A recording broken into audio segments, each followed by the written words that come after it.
Daddy long that guy. And shout out to Red Light Crew. Hey, you're one of 12 listeners of the Real Life Podcast. Yeah, you know what? To define that better, I think the key there is... Zero cat. I just lost my train of thought. Hello, welcome to episode 146 of Nation Real Life. I'm Tyler Uremchuk, Baggedmilk, Jay, Wanye. Everyone is in the building except for Chalmers, who's skipping this one out. Very exciting episode of Nation Real Life as well, as we will have a big-time Mary Brown's Pop-In, which is brought to you by Mary Brown's and their bite-sized morsels of 100% breast meat, chicken-coated in Mary seasoning, served hot, crispy, and so yummy. You can even choose Thai for a kick of sweet heat. And talking about bringing a kick to something, that's what Zack Stortini did in his time with the Edmonton Oilers, and now he'll be bringing that same kick to the Nation Real Life podcast. Everyone excited to talk to the former Oilers enforcer? More like a punch. Like Mary Brown's gives you that flavor punch with the sweet chili heat. Yeah, that probably would have been a better way for me to spin it, but I didn't. Yeah. Kicking is a suspendable offense. Yes, Zack Stortini. Wow. Don't say that to him. I know. I have Zack Kassian on the brain after last night's game. Buddy, watch out. Yeah, Zack Stortini. Excited to have him on. We'll get to that in about 15 minutes time. He's gonna hit us up on the Roadcaster 3000 on the Roadcaster Pro. Nice. Oh. Gave him the old number. Hopefully we don't rack up too many long distance. It has a phone number. Well, it's just my phone number. Oh, shit. Look at you. I would love to just randomly call the Roadcaster and see what it has to say at 2 a.m. Ghost answer. Yeah. Down in this basement? Probably. Oh, yeah. We're also, speaking of long distance minutes, Stortini today and former Oiler for a very brief time, Sebastian Bissalion, Friday on Oilers Nation Radio, calling us all the way from France. How the hell did you line that up? Someone at Sherwood Ford, Drew at Sherwood Ford, knew him and heard us joking about him on the podcast and was like, he'll do it. Tyler's basically been talking about Sebastian Bissalion for months. I love him. His only 2 games in the NHL were emergency call-ups while he was in junior. Can you imagine that feeling? You're like, oh my God, I'm like in junior, but getting called right up to the show. My career is going to be sweet. Never got a sniff at the NHL again, but is still playing pro hockey like 14 years later. It's a wild story.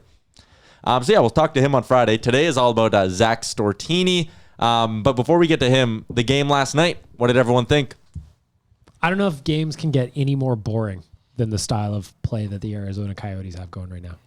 They remind me of the Jacques Lemaire Minnesota Wild trap in the neutral zone. Yeah, they come at you with speed. They don't really let you breathe too much. No, and it's when you look at their lineup on dailyfaceoff.com, it's 4 forward units. Were you units. talking to the pillar when you said that? I was just doing a little away. You're like dailyfaceoff.com, like looking cool in the mirror, but it's a pillar. Anyways, just doing a good. This is why we need to video the podcast. Anyways. No one wants to watch me do this. That would have been good. That would have been funny.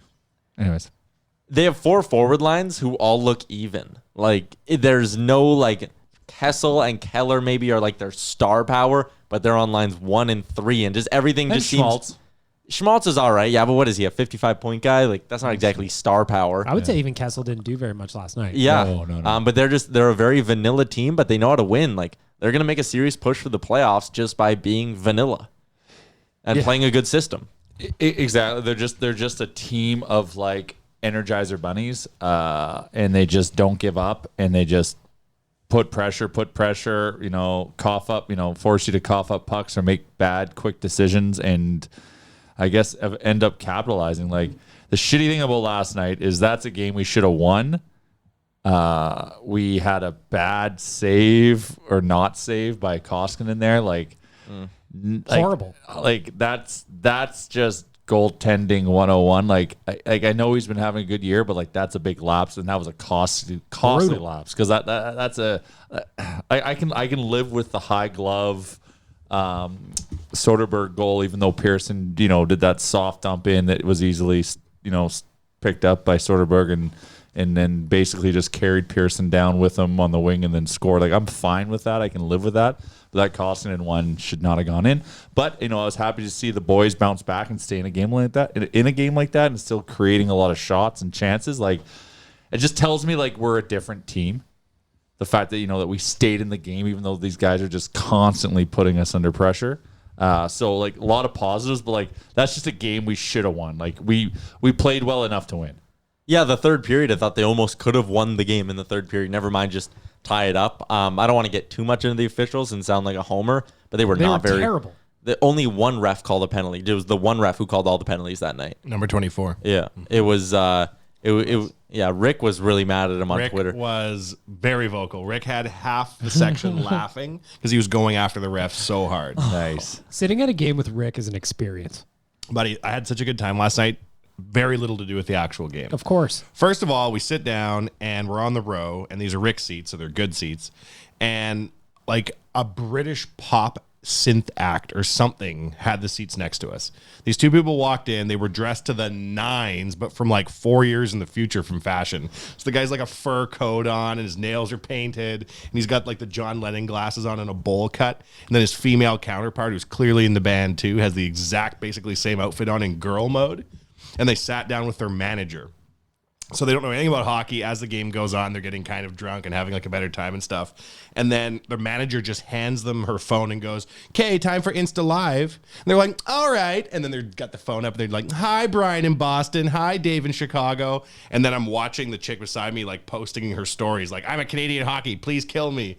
And she's bored. But then as the night goes on, she starts having more fun. Then Rick goes off on a rant and the lady just pulls the phone out and is like, streaming back live to all the hipster fans, Rick losing his absolute shit on the referee. So Rick could be famous in England right now. Yeah. He's huge in England, actually. For sure.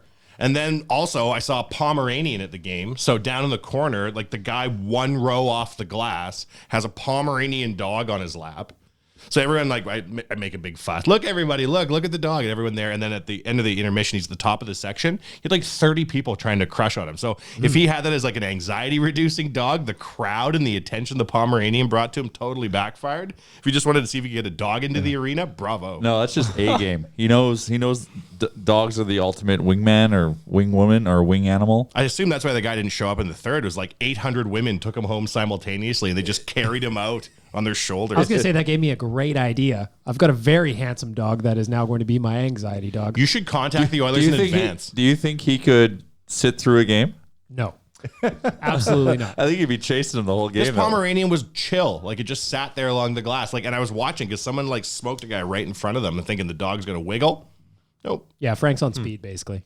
He wouldn't sit there. You'd be like, fuck this shit, I'm out. Based on Frank's picks, maybe you could get him a media pass. He should have a media pass. How hot is he? He's 8-8 right now. He's right at 500. Bad. What's Gus at? Better than me picking things this year. Yeah, Frank does have a better record than you. You should let Frank do your pregame podcast betting picks. I'll just You lay should it. actually try that for a week. No, because Go I would you just against Frank. It only ends embarrassing for me. Of course. That's great. All that knowledge outpicked by a dog. 100%. Also, something I want to get to. Yesterday, for the first time ever, I hopped in on a Beatcast on Instagram, and holy shit, that is the funny. I was laughing my ass off the whole time. It's basically just Baggedmilk and a couple of 13-year-old kids on Instagram. It's so you had to kick the one kid off because he said he was. Hey, man. It's 2019, and If you're fucking around in my B-cast, I will punch you. What'd he do? Oh, he's getting, slightly homophobic comments from he said these days. he said Connor McDavid's goal was sexy, no homo. And I was like, hey, man, we can't be having that Why, shit. you can't say no 2019. homo? That's a disclaimer. Not in 2019. You can't? Nope. Wow. So Ryan was gone. He's like in the comments being like, please let me back in. Oilers Nation, please. I want to come back. My mom's outside the room. Well, one kid Hopefully he learned a valuable lesson. hops on the live chat with Baggedmilk and he's going, hey, how's it going? And Baggedmilk is like, damn it, 903. Government name, edit that out. But one kid hops on. Oh, that's a good photo. Yeah, That's- just a hot off the presses. Nation Das. Dan just got a photo with Neon Leon Draisaitl. Oh, and he's wearing the shirt. Isn't that neat? That is looking good. Excellent. Do you know if he brought sticks to get signed? I am not sure, actually. What'd you say? What'd you point to the wall for? I'm pulling out your M Chuck and I'm talking to just objects Oh, in so the you don't mind talking studio. about that? Well, I know it's a conversation for. Oh, we're not just talking off the top of our heads on the podcast anymore? I don't know. All We're right, following fine. structure. There's a lot going on right now. But anyways, this kid's like whispering on the Beatcast, and Baggedmilk goes, "Are you not supposed to be on your phone right now? Are you supposed to be in bed?" And the kid goes, "Yeah, I am." And he did the whole thing whispering with you. It was hilarious. That's awesome. I'm raising the youth of the city. You are. I feel like it's my job to make sure that these kids are raised right. You're the human form of TikTok, I believe. 100%. I went on the Beatcast the other day, and it was super dark where I was, and so I'm talking, and then my girlfriend's in the background saying my government name. And I'm like, gotta go, Baggedmilk. My mom's calling me. And then I hung up. She's like, what did you say I'm your mom for? That's a great impression of her. Oh yeah, she's screechy. Uncanny. It's fun to do though. It's honestly like it's a good time to do the post game show and just have the interactions with various people because it's live. That format, who knows who the fuck's coming in? Yesterday, Can't screen. yeah. No, you can't screen at all. Yesterday, it's some dude on his porch smoking and with drinking eggnog and rum. Yeah. And he just like gave his takes on the game and then invited himself here, I think, to Yep. drink rum and do a podcast with us. And we were Yep. like, eh. But it's hilarious. It's all hilarious. I'm a avid Beatcast fan now. I'm gonna join you every single time. It's my new thing. Tyler was nude, I was nude. yet he would not share the sweet nudes with our fans. With the nation, I should say. So you just look like neck nude? No, I was just, it was completely black. I was going to bed. Straight teasing us. Straight teasing.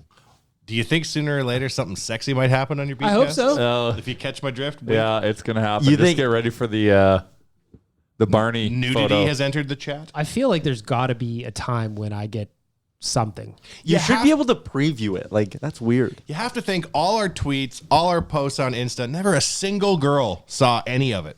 Like sooner No. or later that shit has to change. No, as far as I know. By accident, at least. Well, just by like statistically speaking, a girl should have heard of us by now. There was once on Snapchat when we were more active on Snapchat where there was a lady who sent in some highlights.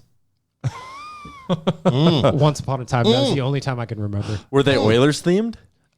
Nope. They were Life themed. life themed. They were in the wild. Mm-hmm. Yep. Interesting. Yeah. Shout out to her. I don't That remember goes her in name. the blogging hall of fame Absolutely. in Cleveland, Ohio. And we stopped Snapchat. Why? I don't know. Have you gotten anything like that on TikTok? I don't know how Whoa, TikTok no, works. no, so- no, easy. No. What's a TikTok. TikTok count to? We are at over 1,700 followers right now. Nice. I'm very happy about it. The problem is I don't understand what is allowed and what is not allowed on TikTok.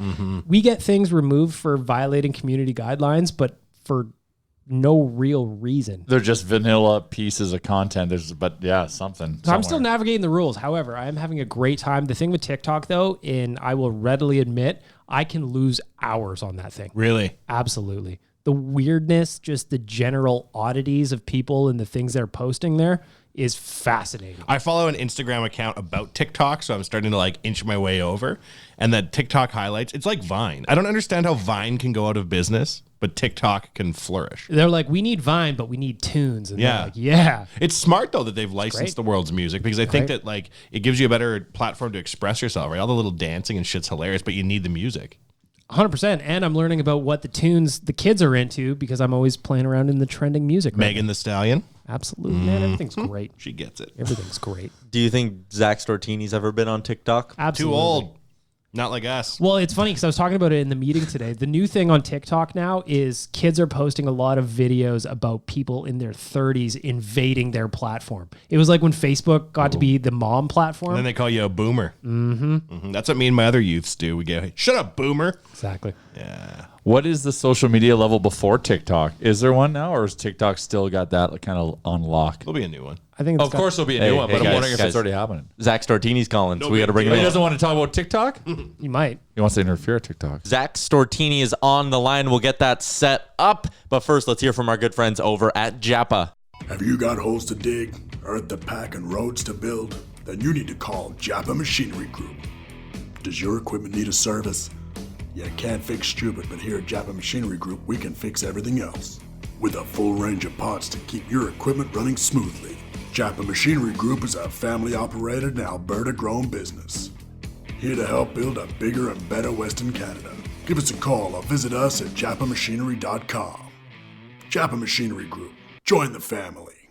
Welcome back to Nation Real Life. We got a Mary Brown's Pop-In, brought to you by Mary Brown's, and their bite-sized morsels of 100% breast meat, chicken-coated in Mary's seasoning. It's served hot, it's served crispy, and it's served so yummy. And now they are serving you up. Our big guest of the day, it's Zack Stortini, former Edmonton Oiler, current assistant coach with the Sudbury Wolves. Zack, thanks for your time. How have you been enjoying the transition to coaching life? Oh, thank you very much for having me on, guys. And yeah, I've been enjoying it. I mean, it's been a great opportunity to jump into one of the premier organizations in the OHL and my hometown team here in Sudbury. When did this opportunity come up for you? Over the summer, I talked with head coach here, Corey Stillman, about joining the Sudbury Wolves organization, and had a lot of great meetings with him. Talking with Rob Papineau, the GM, as well, and Daryl Moxham, the associate coach here.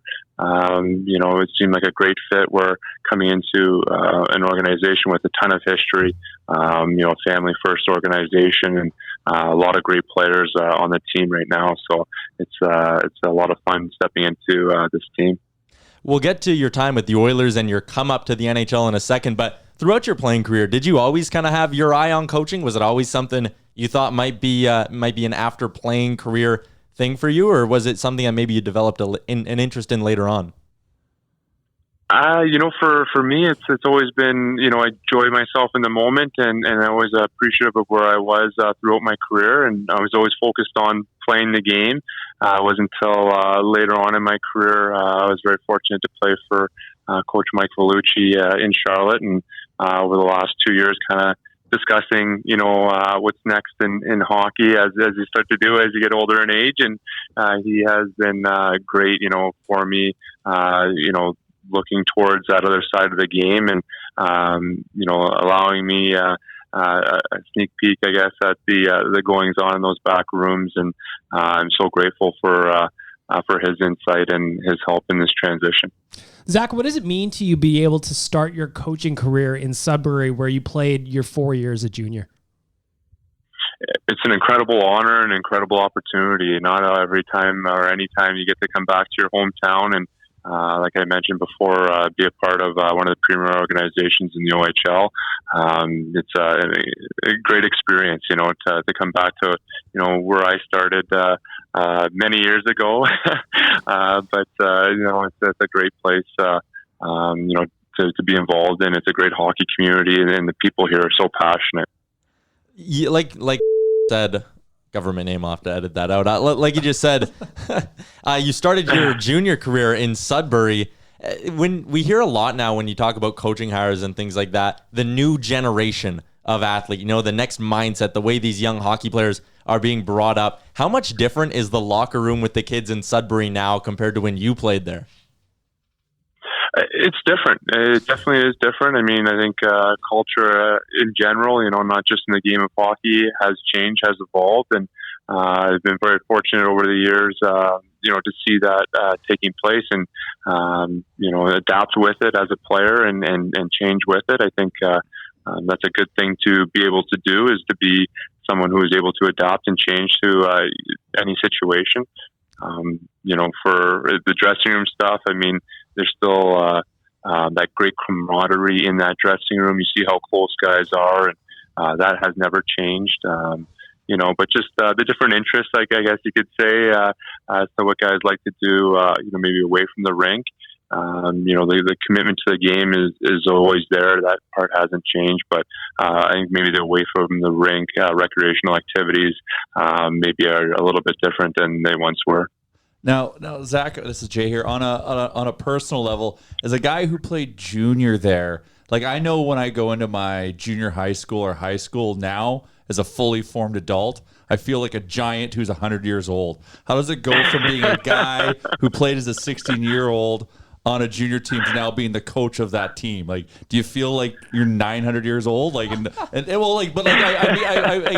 that jokingly, but it must be a weird feeling. Well, you know what? It's funny how things go. It's one of those things where when you first start out playing junior as a 16-year-old, when I was with the Sudbury Wolves, you're so young, and then by the end of your junior career, 19 years old, you're ancient. The very next year you turn pro at 20 years old, you're just the youngest guy that they've ever seen, kind of thing. And it seems like it goes by so quickly. And last year, I felt like I was ancient, playing in the AHL with all these young guys coming out of junior, and I felt like I was old, and now coming back to coach, I feel like I'm a young coach, I'm, young and full of energy. I love the game. I love being around the game. I love the competition each and every day, between the players that we have on our team for, spots on our team and for, our guys when they go out and compete in games. That part never changes. And I think that's what keeps you feeling young and enthusiastic. And there's no replacement for that. Now, the Sudbury Wolf is still in you because you played junior for them. Like when you're sitting on the bench, does that junior kind of kid in you jump out like when you see a play, just like you just want to activate and jump on the ice and go back to 17-year-old you to rectify a situation like you would have? Yeah, it does. So there's a couple times this year that our players, they might have taken a hit from behind or a dirty play or something like that, and I just feel like, oh man, I wish I could just jump out there and stand up for him or do something for him, do something more than just stand here, But obviously I can't, and we're lucky that we have great guys on this team here that stand up for one another and are good teammates that way. So sometimes I feel like I wish I could do more for them, but they're more than capable of taking care of themselves. You talked a little bit about fighting just now. In the NHL, you had 81 fights to your credit. They're all up at hockeyfights.com. You had 140 in the AHL. My question for you is, where is the future of fighting in hockey? Is that something that's going to continue, or how do you see that evolving? That's beyond me, for a fan of the game. I've always enjoyed that part of the game. I think it's something that's always been a part of the history of the game, where guys who are competing and are battling, and it's a part of a hockey play where guys need to settle their differences on the ice or stand up for a teammate or intimidate somebody into maybe not taking a liberty on a skilled player, so that they feel a little bit safer on the ice. I think that's something that's a great competitive part of the game. As for the future of it, obviously everybody sees that dwindling and being weaned out of the game. As to what's going to happen further on down the road, I'm not sure. Zach, like Baggedmilk said, you got a lot of fights on your credit. Do you remember your first one? Is there a story behind your first professional fight? My first professional fight, maybe nothing that remarkable. I always remember my first fight in junior. I'd rather forget it, but I tell all these young guys, sometimes you have good ones, sometimes you don't, and it's just about getting back on the horse and continue to show up and battle in each and every night. So it was back in the day, playing Tier 2, coming out of minor Bantam. I had a cage on and pushing and shoving with, I guess, one of the toughest guys in the Tier 2 junior league, and having my cage pulled off and popped in the nose for a bloody nose. So that was a quick welcome to the league there. But it's one of those things that you learn and get better throughout your career. It's a skill like anything else, and I've been very fortunate to have many players work with me over the years to help me improve that part of my game. And Troy Crowder and George Larocque and Riley Cote, all these guys, just to name a few that come to mind right now, but have helped me tremendously in that part of the game. As you were working your way through junior and you got drafted 94th overall in 2003, was there a moment kind of for you, whether that was in junior or later on, where you thought to yourself that you realistically had a chance of making the NHL and that it was going to be an option for you?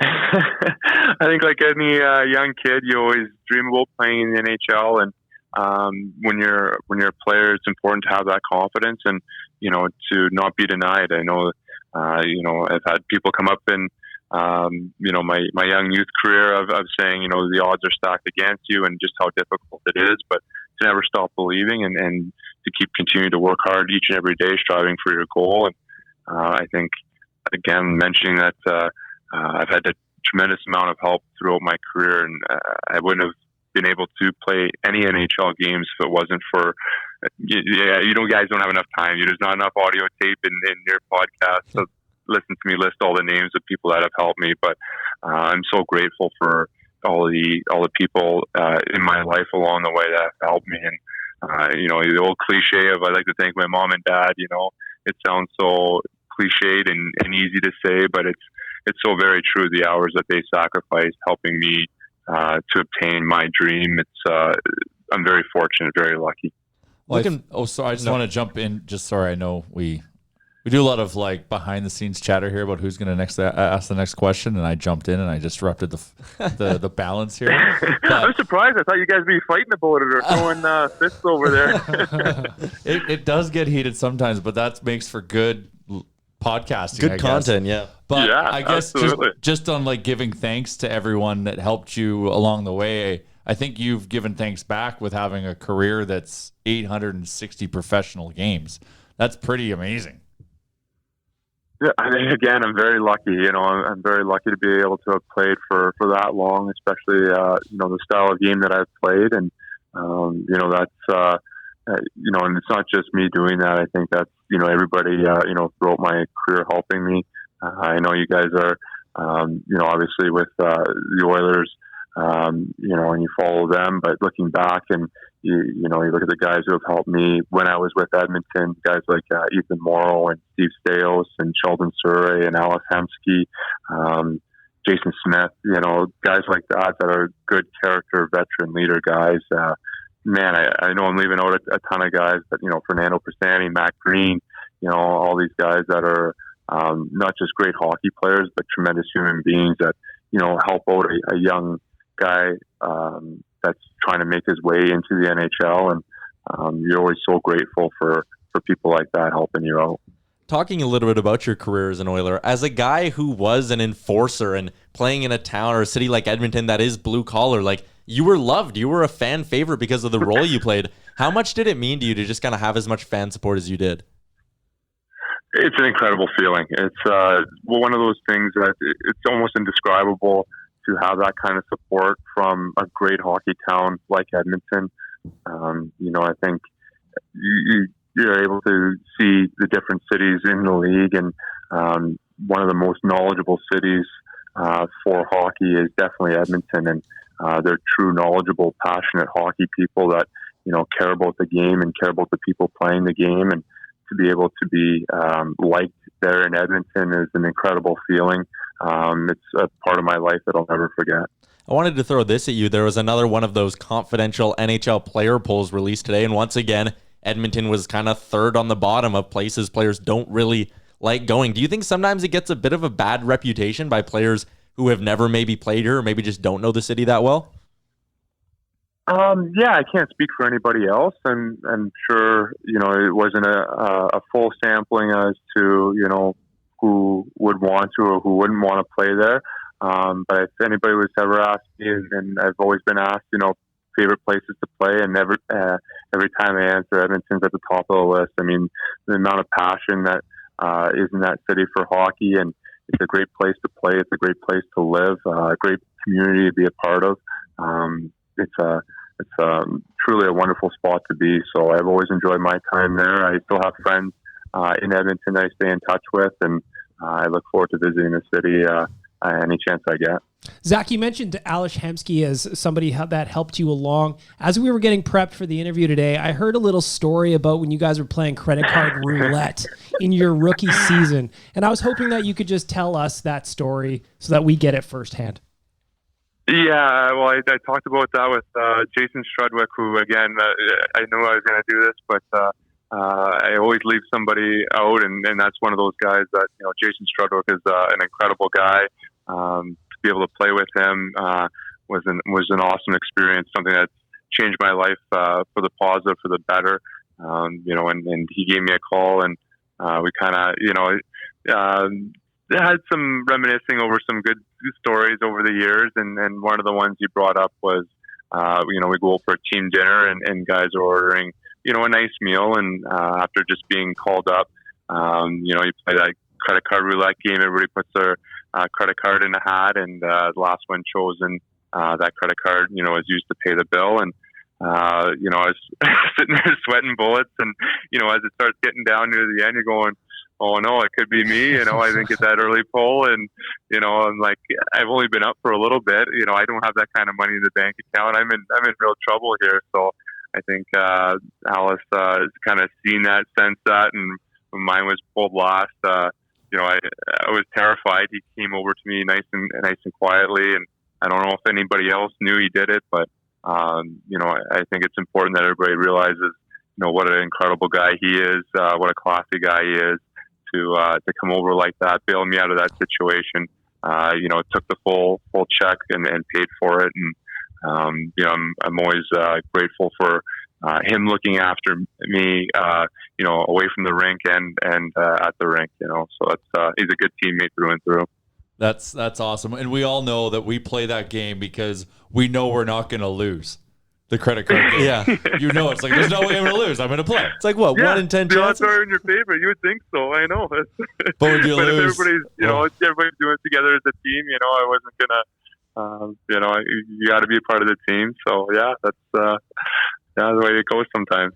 Maybe that was a welcome to the NHL moment off the ice for you, but what about on the ice? Was there one moment, whether it was lining up against a guy, dropping the mitts with someone, was there a welcome to the NHL moment that really stands out in your brain on the ice? Off the top of my head, I always will remember, my first NHL game, my first NHL goal, first NHL fight. I mean, those are things that stand out. There was another, I hate to keep doing this, but embarrassing story where in warm-up, we're doing that 3-on-0 drill where you break out, regroup, come back in kind of thing, take a shot before, the next part of the warm-up proceeds. And I was playing a rebound in the crease, and my stick got stuck in Dwayne Rolson's skate, who was our starting goalie at the time. And I was panicking trying to get it out, and he says, take your time, get your stick out. And, just how nice and calm he is. I was so nervous, one of my first games in the NHL, just trying to do all the right things. And the amount of patience somebody like that, a veteran of I don't know how many NHL games at the time he's already played, but, a true classy guy, just easing me into an NHL game like that. Couple more things for you, Zach, before we let you go. Oilers Nation at the Nation Network here. We also run hockeyfights.com, which is why we've been asking you a lot about your life as an NHL enforcer. Just looking at your fight card, the player you fought the most, I don't know if you knew this, but it was Darcy Hordichuk. You scrapped with him 5 times. Martin Lapointe, Chris Barch, George Peros 4 times each. Was there a player around the league that you viewed as a little bit of a rival to you? Was there someone who every time you saw they were on the other side, you're like, yep, we're going tonight? I don't know. I think it's one of those things that was game by game. There's tough customers on every team, and the names that you mentioned there were definitely tough competitors. It's somebody you always had to be prepared to play against every night, and it was always a hard fought battle when you drop the gloves with those guys. So. I don't think there was, one individual specifically, but, anytime you've seen those teams coming through and looked at the rosters and seen those guys on there, I had a pretty good feeling that at some point, there might be, a fight taking place.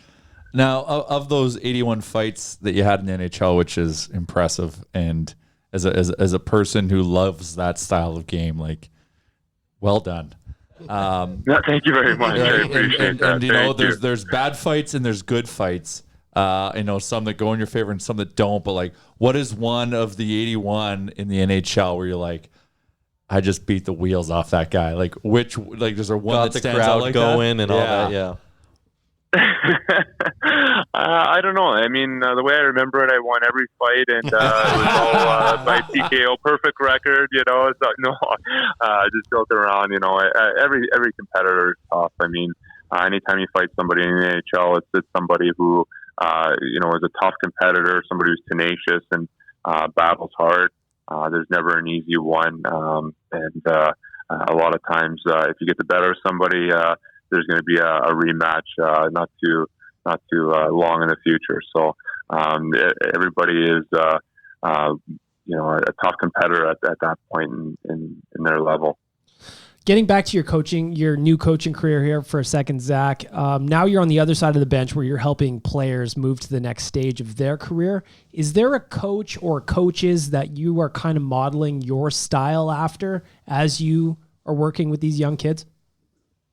I think for the most part, I've been fortunate enough to be an older player on the team the last couple of years with a lot of young players coming in and transitioning into this role of helping players, develop and find their game and both on and off the ice feel comfortable in the game of hockey. And, to say specifically one coach, I think I'm more, myself, my personality, I take bits and pieces from, a lot of the great coaches I've had over my career. I've been very fortunate to play for many different teams and have many different coaches to play for. And, I try to steal, all the best from them, whether it's their style, their system drills, or just the way they talk with the guys or dealt with me, So, for me, it's about stealing the best from all the best coaches that I've had. I remember when we had Matt Cassian on over the summer, and he talked about how you get to be an enforcer in the NHL, and sometimes the everyday fan just starts to completely disregard your hockey skill. Cassian talked about that a bit, where he would make a nice play, and sometimes people were like, wow, I didn't know you could do that. And he's like, well, what the hell do you mean? I made the NHL. Obviously, I have skill. I was wondering, as an assistant coach now, what are your areas of expertise? What are the areas that you think are like your strong suits that you can pass on to these kids? For what I can bring, I think I'm more of a, somebody that they can lean on, talk to, maybe to get a different perspective sometimes, or, be positive every chance I get. But, for a strong suit, I think I've always been a student of the game. I've always enjoyed learning as much as possible.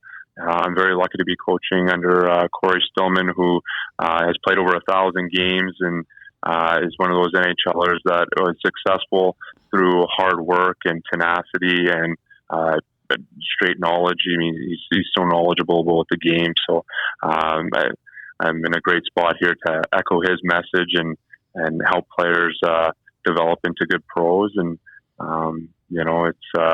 it's been a lot of fun so far doing that. You'll have to send a personal thanks to me to Corey Stillman for single-handedly winning me a hockey pool one year, because I picked him late, wondering why the hell's he still around. But yeah, no, he was a hell of a player. But most importantly, you're in your coaching career for the Sudbury Wolves. How are the Wolves doing this year? We're doing very well. We're second in the conference right now. We got a lot of great players, as I mentioned before. Everybody should be watching out for Quentin Byfield, who's going to be a top pick in the NHL. He's an incredible player to watch. We have a couple other draft-eligible players in Jack Thompson and Isaac Phillips, two great D-men, and a lot of great players that are going to be professionals shortly here soon. You got David Levin, Macaulay Carson, that are great pros, that are playing here as their overage year. You could be seeing them hopefully coming up through the ranks shortly. Got a couple Carolina draft picks, Nolan Hutchinson, who went to Carolina camp, and Blake Murray was a Carolina pick. He'll be showing up on your radars soon, I'm sure. Cool. Well, I just want to take the moment here, as Oilers Nation, we started this whole thing because we're diehard Oilers fans. And, you were a big part, of me growing up being an Oilers fan. Watching you was a big part of, being an Oilers fan. And, we still see in Edmonton a lot of Stortini jerseys at games walking around. You left your impact on the silly. Awesome. So, we do want to say, thank you for being an Oiler, and thank you for, showing up and defending the crest and the players that play with, with that jersey on. And, it's just much love from us. And, we do appreciate you, taking the time to chat with us, internet, bloggers, if you will. Yeah. We do, this is a big deal for us to talk to someone like you. So we want to thank you from the bottom of our hearts for, just representing Edmonton. You're still, saying good things about the city and everything, and that means a lot to us. But, as a parting thing, I'm wondering if you got any kind of crazy story, that doesn't have to be crazy or naming names, that you could share with us as your time as an Oiler. Whether it be a funny story in the room or on the road, but nothing obviously incriminating, but just something to share with us to Please, nothing incriminating. Leave us to, walk away smiling with. First of all, thank you very much for all the support. It means the world to me when people, appreciate, things that I strive so hard to do. And I'm so lucky to have, the support of you guys. And, for a funny story off the top of my head, I mean, there's been a ton, geez. Man, that'd be something. Just something cool. Maybe you know what? Maybe I'll have to save it. You might have to give me a call back. Maybe that gets me back on your show. Sometime later this season, if you're hard up for a guest or something like that. Maybe you'll give me a chance to come back on, and I'll be prepared with a funny story for you. I like that. Setting up part 2 as a producer. That's the best thing I've heard all day. Thanks for your time today, Zach, and good luck with the Wolves for the rest of the year. Thank you very much. There we go. That's Zack Stortini, former Edmonton Oilers enforcer, current assistant coach of the Sudbury Wolves. I like that. He goes, I'll come back. Part 2. Why not? Like That guy just sounds like he has a heart of gold. Absolutely. He just sounded like, that was just a guy who loves the game. He loves the next stage of his career, and he seemed super excited, and I was super pumped to talk to him. Of course, that was a Mary Brown's Pop-In, which was brought to you by Mary Brown's, and their Pop-In Chicken Bites, which are bite-sized morsels of 100% breast meat chicken, coated in Mary's seasoning, served hot, crispy, so yummy. Also, don't forget Big Mary's Mondays. $3.99 plus tax gets you the Hero Chicken Sandwich, which are delicious. They are. Of course, this podcast would also not be possible without our good friends at Japa Machinery, who are currently right now having their end of season sale. It's a once in a blue moon sale. 8 and 12 ton packers at discounts of up to $20,000. Additional options mean you don't pay until the end of the year if you can't do it. If you don't need the equipment until spring, they'll store it from you. Tons of stuff. 90-day powertrain warranties. Free end of season service as well. JapaEquipment.com, or that's what I like about Japa. Just call them directly. 780-962-5272. And if you need somebody to show you how to drive the 8 or 12 ton packer, just let me know. Let me know. Have you actually done it? Absolutely. I've driven some stuff out there. Under heavy supervision. Absolutely. I'm basically a pro, though. I think Marin just threw me keys and she was like, Baggedmilk, go play in the yard. And I'm like, okay, cool. I'm going to drive the 831. And they're like, cool, that's an excellent choice. And I was driving around. I was making very, very advanced maneuvers. Very interesting. Marin told me that she pitched the idea of maybe we go live at Japa for a podcast one day. I think we might try to line that up. They have a golf simulator there. Yes, they do. Really? Which they never use because they're so busy. We should have a Nation Real Life long drive contest on this simulator. I would lose, and the guys at Japa know that I'm a terrible golfer. So it would be fun. Yeah, it would be fun. Maybe we should do that. Contest or something. Oh, I'm very good at putting. Oh, sure. Japa doesn't say that. But yeah, big thanks to Zack Stortini for stopping into the pod. That's a guy you can tell, like, again, I kind of brought it up there as an aside, but like Matt Cassian talked about how enforcers get the reputation of, they're just, for lack of a better term, they're big dummies, to use his words, right? They just go out there and fight and they're not good for anything. But Stortini's a guy who knows the game, man. And you could tell just by listening to him, like, he's passionate about hockey. He's passionate about his new life as a coach too. Yeah, well, I think it's just like those types of guys are always like, they're just good personalities and whatnot. And he's just like a little energizer bunny. You can that energy kind of came across. Like, he's just excited and happy to be, he loves hockey, which is super cool to see. And like, I could honestly just talk to him about every one of his 81 fights. Like, I just wanted to do that. I know we only had so much time. I just wanted to like drill down and be like, but no, fuck, I got a lot of respect for enforcers. I also love the idea that he's starting a new path in hockey. He's obviously starting his coaching career, and he gets to do it in his hometown where he played junior. That's awesome. Yeah, that's really cool. And he's a 2-time Calder Cup champion. Yeah, we didn't bring that up with him, actually, and maybe that'll be part 2 with Zack Stortini. Yeah, Calder Cup champion. I think we need to sweat him about a second. Absolutely. Like, really be like, how the hell are you in the NHL for 800 games and can't think of one cool story? I can tell you a cool story from today if I had to. Well, normally maybe it kind of prep, but maybe we should have given him a heads up. But that's why we sweat him with a second one. Or maybe that was the angle we took just to get the second one. Maybe we should have encouraged him to incriminate somebody.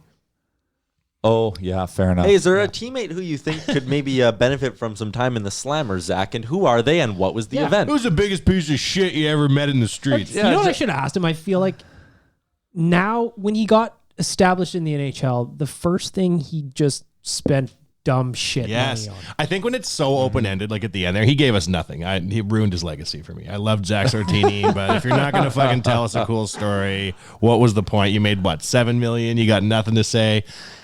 I think if you give him some framework like that, like what's the first thing you blew money on? What was like the first time you got in the team jet? Yeah. They brought you your meal at your seat, and you're like, God damn, I'm not in Wichita anymore, or whatever it was, right? Like putting a little bit of, because immediately their head goes to like, oh, I can't talk about that. Absolutely. Oh, I can't talk Yeah, about that's- that. that's Oh, true. I can't talk That's about true. that either, right? We'll formulate a structure for the next one so he can give us a bunch of cool reveals. I liked how you thanked him for being an Oiler, though. I think that's a nice touch. And he was proud of being an Oiler, too. And we talked to him about how, does Edmonton get enough respect around the NHL as like a destination to play in? But he's a politician, right? Like, I can't speak for anybody else. Like, I'd like you to speak for everybody right now. As the only NHL player on this podcast at the present time, please speak for all your But then he cohort. gave his personal assessment and views of everything, which is good. Like, hey, I heard what I wanted to hear. And as a fan, that's what I want. Yeah, no, for sure. Yeah, absolutely. What did you guys think about that player poll that was released today where the Oilers were given the third worst city to play in on the road, but we're also voted the best visitors dressing room? Yeah, so what I want to argue about that, and of course, we're top, what dressing room, sorry? Number one. Number one. Fucking right. That needs to be downgraded immediately. Like, what the Yeah, fuck? yeah. Bring in Tipton Arena's visitor room, brick by brick, and build it inside Rogers. One of the players said that. They were like, in Boston, it's like it's a shit dump. And they're like, I think that works to their advantage because everyone's uncomfortable. I forget what city it was, but they said the showers in that city are just a pole in the middle of a room that sprinkle water prison. everywhere. Prison style. Yeah. No, that's good. American that's, History X style. that's gamesmanship. Maybe they're thinking of it as like a attraction mechanism. Who fucking knows? But my argument for Edmonton getting a poor review amongst this group of 50 players that they polled is that I would like to know how often teams overnight in Edmonton and actually get to experience it, because we know people who kind of cater the NHL audience, if you will, when they're here in the nightlife. Prostitutes? No, not prostitutes. We don't know any prostitutes. Nothing like Vera. And no, Vera would do a hell of a job. Hey, If you can afford it, of course. well, it's bargain price. you can. That's hot. Oh, nice. Yeah. So, and we know like very rarely do you hear about the visiting team being out. Mm-hmm. So that means they're not even really experiencing Edmonton. They just know Edmonton as a bus ride in, and now they're probably staying at the JW Marriott and just walking to the arena, which is amazing. They could potentially never step outside in Edmonton in their stay here. And before they're just staying at the Westin or the Chateau, Fairmont? the Mac. Jesus Christ. So they don't know anything about the city. They're not out and about and enjoying it like a tourist would, because they're not spending the night here or going, I think their exposure to it's very limited. So I think it's easy to say, like, of course they're going to overnight in New York and do their rookie parties there or their rookie parties in LA. And they're going to be like, oh shit, this is so awesome. And, I just think it's a little bit skewed because I don't think they get to see everything that we can offer. I don't give a flying fuck what the rest of the NHL thinks. What pisses me off is that, again, no Oilers come out in defense of the city. Well, maybe they just haven't been asked. Well, then somebody should ask them, or they should, there has to be a counterpoint from the team. I think one of the problems, and I obviously very pro Edmonton, big fan of Edmonton, but we don't do a good job hyping ourselves. We don't do a good job defending ourselves. And it's like this echo of like an inferiority complex. Like I remember when the Globe and Mail did the poll and it was like, the worst place in the league to play. And not a single Oiler came out and said, no, it isn't. Like, okay, Connor, I can understand because he's a statesman and he can't come out and do stuff like that. But like if you'd said that in the 80s with the Oilers, somebody like Messier would have been like, what the fuck are you talking about? The other day I crashed a car and it sat there for a month and the police didn't even call me. This is a great place to play. Like, I feel as though somebody on the team, if any Oiler ever wants to become a legend in the streets, step up and give an interview where you call out the other guys and be like, he's wrong. And people will love you. I just thought of that Bucky story where he lent Doug Wade his car. Oh, yeah. And he lost it up it. on the Globe. And it was up on the stairs. I couldn't believe he told that story. That was awesome. Yeah, I think of that. But seriously, where the fuck are the Oilers? There's 23 guys on the team that are sitting there. If I worked for Delta Airlines and I woke up in the morning, it was like, Delta Airlines is the worst place to work, and I thought it was great, I'd be like, no, you're wrong. This is a great place to work. I just can't fathom why some players in the team who do love the city There's a lot of Oilers who enjoy it here. Oh, yeah. There's players like Connor McDavid who purposefully signed longer term because they believe in what's going on, like the city here. Come out and say no. Yeah. It is interesting looking at the numbers. I've got the poll open right in front of me. The road city you dread the most, 42% of the people spoken to said Winnipeg, 34% said Buffalo, 10% was Edmonton, 4% Calgary. So, like, I understand Calgary, but Yeah, Calgary's a shithole. Winnipeg and Buffalo really take the cake here. And if you're reading what people are saying about Winnipeg, it is not nice. Winnipeg, it's cold outside, tough rink to play in. It's just dirty. You walk around the city and you feel like you need to wash your face after you go outside. So nothing about it. Very exciting. That's what a player said? Yeah. Winnipeg is just depressing. You don't even want to leave the hotel to get coffee. I'm sure a lot of people said Winnipeg, but I always like Winnipeg. There's stuff to do there. We're close to the casino if you want to go for half an hour or whatever. And then that guy also adds at the end of his quote, and there's always TSN on the TVs, which is great. And then what percentage of NHL players thought there was a cocaine problem in the same poll? Bear with me. I'll find that for you. 10% thought there was a So cocaine hold on. problem. What percentage don't like Edmonton? 10%. And what percentage don't think there's a cocaine problem? 10%. Oh, yeah, the numbers are all fine. yeah, we don't have enough cocaine in Edmonton. No. Given the league's approach to recreational drug use, does the NHL have a cocaine problem? Yes, 10%. No, Grant Fuhr. No, 58%. I don't know, 32%. It kills me when you think about that Making Coco documentary that like Grant Fuhr is really the only player that's ever been held to any sort of standard ever for cocaine. And Kuznetsov. And Kuznetsov, what'd who he get, though? 4 games. Yeah, 4 games, right? Yeah. Like, no. And he's been, maybe it was 3 games, but 3 he's 4 games and years 4 of years international and- ban. So yeah. how many players are in the NHL? 23 times 31, roughly It's like 650 players. Yeah, 650, 60 700. players in the NHL in this poll, statistically speaking, think there's a cocaine problem, but one person's been caught. Well, the word problem is interesting because a lot of the guys that said no could have been like, I wouldn't call it a problem per se. Just a sec, my coke dealer's calling. Hello? That's right. Yes, I'll I take don't 4 have a tons. problem. Fuck you. You have a problem, That's right. writer of this poll, you dick. Yeah. I love that there's open-ended questions that you can read the answers to. What did somebody say it's mean about Edmonton Baggedmilk? And they'll fucking lose it. No one said anything. Nobody Nice. said the only thing that was negative about Edmonton is I feel like we always go to Edmonton in the middle of winter. It's because it's always the middle of winter in Edmonton. Yeah, well, and the hockey season is in the winter. It is? Yeah, I think it is. Interesting. Yeah. I wonder if they'd like it more if they came here during the playoffs more often.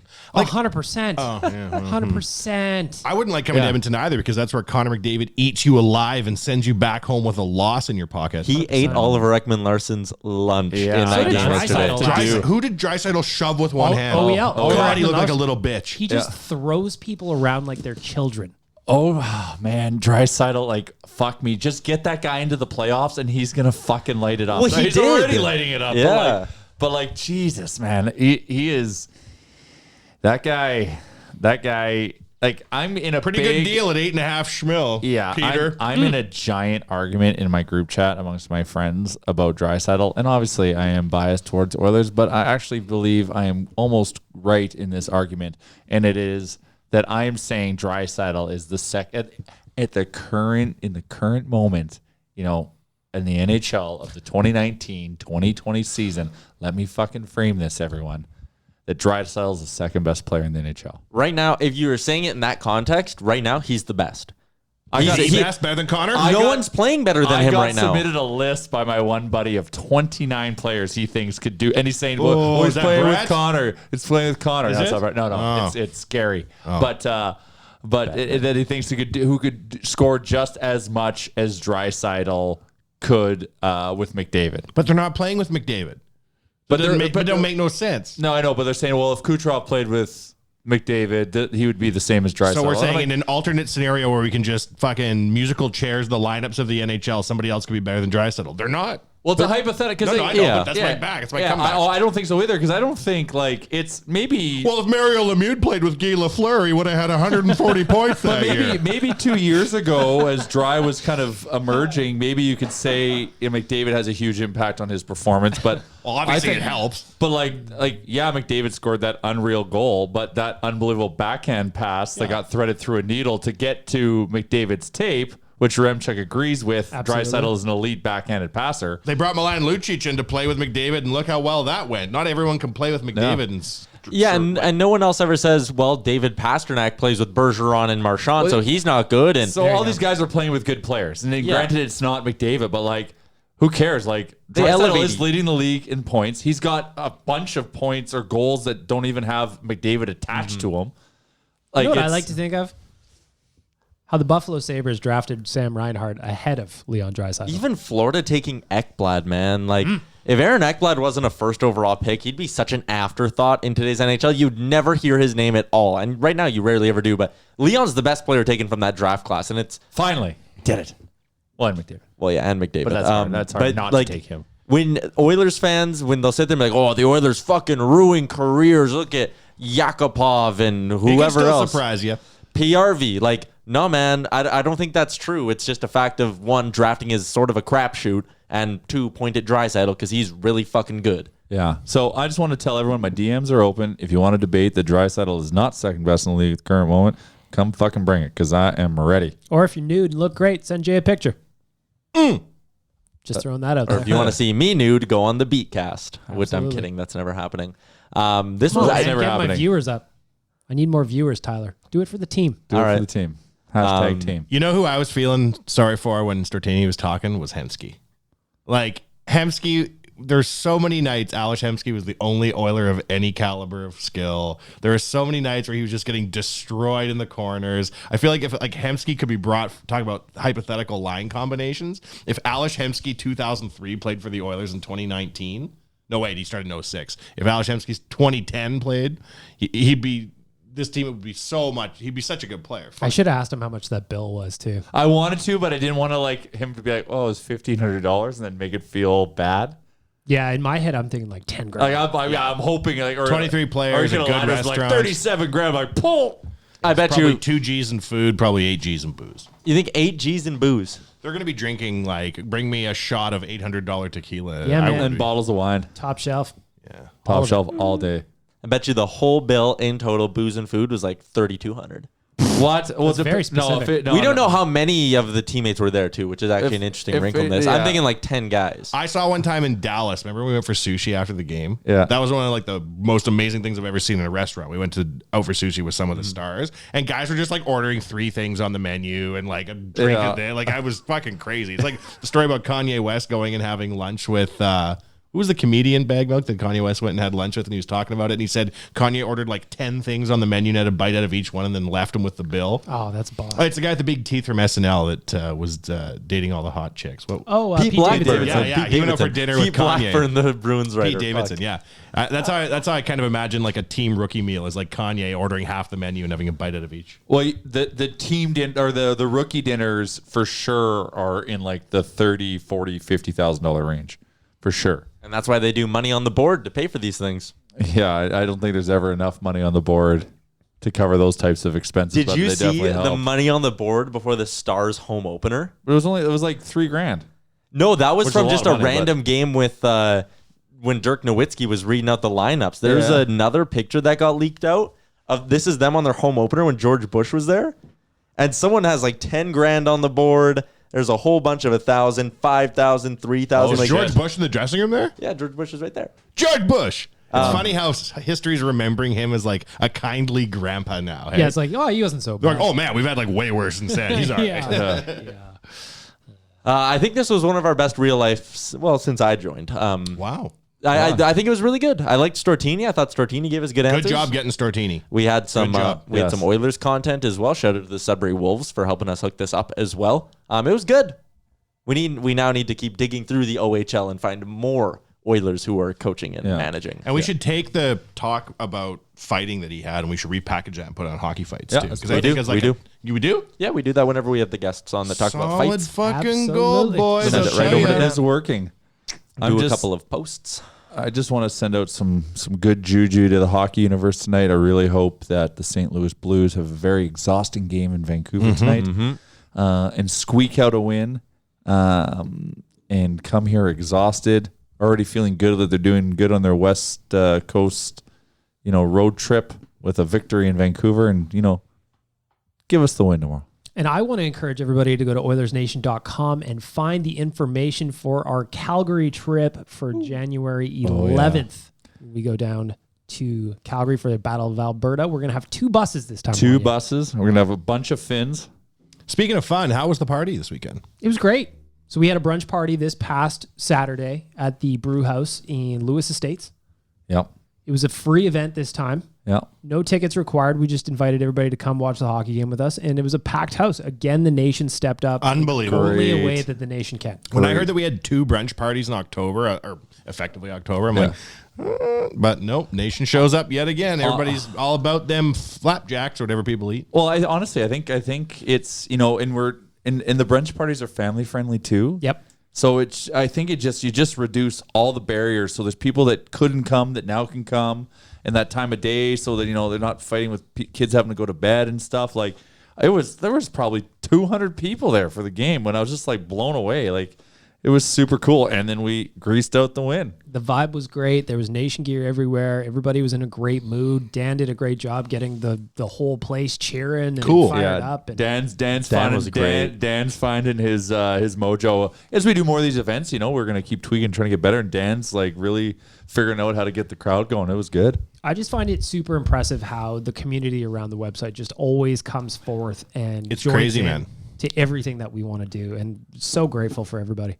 Grateful, like Zack Stortini's grateful to half the NHL for his development. Exactly. Well, like he should that. be. He played 860 games. So I thought he was very, very nice. I was very impressed by Zack Stortini. Yeah, no, he spoke well. He like I said, obviously he's a big he still loves the game, which I have got a lot of respect for. A lot of these guys, especially fighters, get especially in the last few jaded. years. Yeah, well, exactly, right? Because they're tired of having to play that role and whatnot. They leave hockey being like, I never want to see skates and stick again. And he just can't get enough of it. Couldn't remember one good story. We'll get him 800 back. and how many games? Well, we're gonna get him back.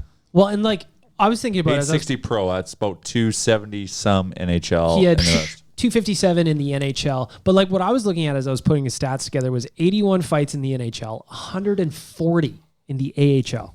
Those are hard games, man. Hard games. That's hard to be making between 70 and 120K a year and be fighting that much. That is not easy work. That's for love of the game, my And do friend. it in 160 matches. Good. That's a hard career, but good on him, man.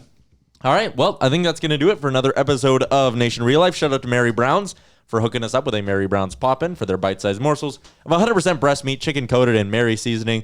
It's served hot. It's served crispy. It's served so yummy, and some more love to Japa. Don't forget to check them out at japaequipment.com. You can find them on Twitter and the Instagram as well. So shout out to all of our sponsors. They make it great. Shout out to Zack Stortini from the Sudbury Wolves. He was a fantastic interview, and shout out to you for tuning in. Episode 146 of Nation Real Life is over. Please like and subscribe.